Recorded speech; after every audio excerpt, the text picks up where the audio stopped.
असहाबे कहफ, जब हज़रत ईसा अलैहिस्सलाम को अल्लाह करीम ने चौथे आसमान पे बुला लिया ना, तो दिकियानूस नाम का एक बादशाह हुआ बनी इसराइल के अंदर, बड़ा जालिम था। उसने गुमराही फैला दी और जो लोग माज़अल्लाह कुफ्र और शिरक नहीं करते थे उन्हें कत्ल करवा देता।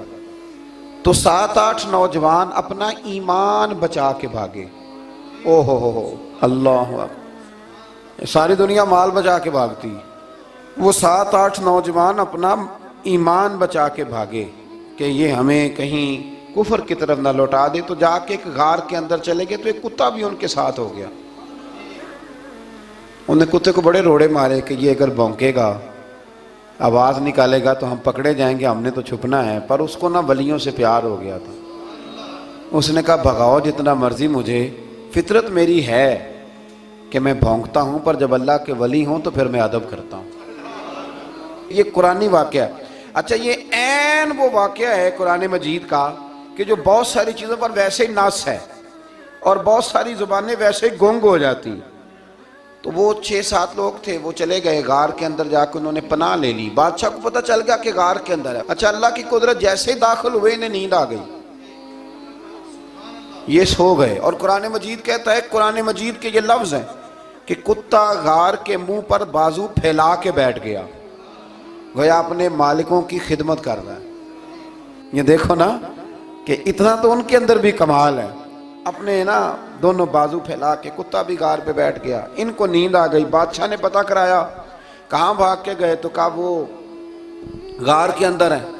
बादशाह कहने लगा कि इनकी सजा ये है कि एक दीवार चुन दो गार के मुंह में, गार कोई बंद कर दो। जिस बंदे की ड्यूटी लगाई ना गार चुनने की, बंदा बड़ा नेक था, इसको दीवार बनाने का जिम्मा दिया। उसने ना दीवार भी बनाई और एक तख्ती पे ना सब के नाम लिखे, और वो तख्ती एक संदूक में रख के वहाँ बंद कर दी। और उसी तरह की एक तख्ती, उसके नीचे लिखा कि एक तख्ती इनके नामों की ना मैं माले खजाना में भी बंद कर रहा हूँ।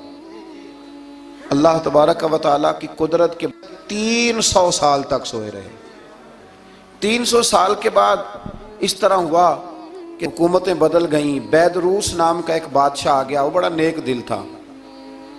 उसने हर तरफ हज़रत ईसा अलैहिस्सलाम की शरीयत का फिर से नारा बुलंद किया। अब ना कुछ लोग ऐसे थे जो मुनकर हो गए थे कि मरने के बाद दोबारा कैसे उठेंगे। बादशाह एक दिन उजरे में गया, जाके दुआ मांगी, या अल्लाह कोई ऐसी बात दिखा जिससे लोगों का ईमान पक्का हो जाए। इस तरह के भी बादशाह हुआ करते थे। तो रब करीम ने कहा मैंने तो पहले एक राज छुपा के रखा हुआ है, खोल देते हैं। उसने दुआ मांगी और इधर क्या मामला हुआ, एक चरवाहा बकरियां चराने वाला वहां से गुजरा।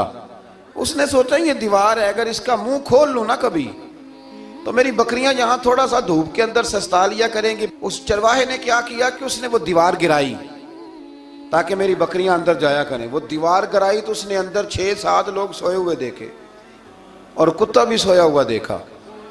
अल्लाह तबारक व तआला अपनी कुदरत से, अपने फजल से उनकी करवटें भी बदलता रहा।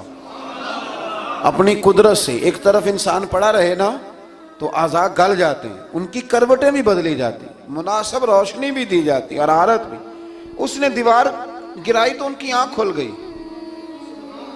एक दूसरे से कहने लगे आज तो बड़ी गहरी नींद सोए हैं यार, आज तो लंबी नींद ही पूरी कर ली, चलो भूख बड़ी लगी है, एक दोस्त को भेजो। ये सारा वाक़या कुरान मजीद में मौजूद है, मैं अपने लफ्ज़ों में बयान कर रहा हूँ। जाओ एक दोस्त को भेजो बाजार से ना खाना ले आए, पैसे वही 300 साल पुरानी करेंसी। वो जब नान भाई की दुकान पे गया ना सामान लेने, उसको पैसे दिए तो नान भाई ने हाथ पकड़ लिया, कहने लगा मियाँ तू किधर से आया, ये कौन से पैसे? उसने कहा पैसे काहे के, मैं भी सोच रहा हूँ कि हालात बदले बदले हैं, सारे हजरत ईसा का कलमा पढ़ रहे हैं, माहौल और है। उसने कहा तेरे हाथ कोई खजाना लग गया है। ये तो हम नाम सुनते थे कि यहाँ कोई दिकियानूस नाम का बादशाह है, कोई खजाना, बता कहाँ से लिए। शोर हुआ, हाकिम शहर तक खबर पहुंची, बादशाह तक पहुंची। उसने बताया कि भाई हम तो दिकियानूस के डर से भागे हैं, कल भागे हैं या आज सवेरे, इतना ज्यादा हमें पता नहीं, कल या आज सवेरे बस ना, इतना सा हमें याद है कि हम गए थे। बहरहाल लोग जमा हो गए, इकट्ठे हो गए, गार तक पहुंचे। अब जो गार के अंदर थे वो पता कहते कहते लगता है हमारा दोस्त पकड़ा गया है। अब पकड़ा गया है तो अब बंदे जमा हो, वो अंदर डर रहे थे, तस्बीह कर रहे थे, अल्लाह को याद कर रहे थे। इधर ये पहुंच गया, जब उन लोगों ने ये जीता जागता रब के फजल का नमूना देखा और बादशाह ने कहा कि ये क्या है, संदूक खोला तो उसके अंदर वो तख्ती लिखी थी कि ये इनके नाम है, ये दिकियानूस से डर के भागे हुए हैं, यहाँ ये सो रहे हैं, और इसी की एक तख्ती मैंने फलां जगह भी दफन किया, वो तख्ती भी वहां से निकल आई।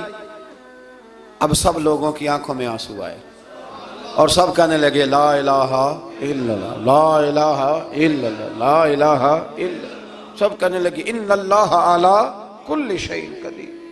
जब उनकी बात पूरी हो गई, लोगों के ईमान पुख्ता हो गए, तो असहाबे काफ कहने लगे कि हमें अब इजाज़त है, हम फिर दोबारा गार में जाते हैं।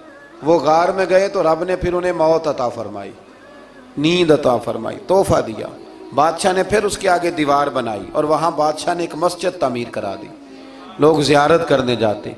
ये असहाबे काफ का जिक्र है। अब यहाँ हमारे मुफस्सिरीन ने लिखा है कि वो जो कुत्ता था ना, वो भी साथ ही था। अल्लाह क़यामत वाले दिन उसे इंसानी, या तो इंसानी शक्ल मिलेगी या जैसे रब का फजल होगा रब करीम उसे भी जन्नत अता फरमाए।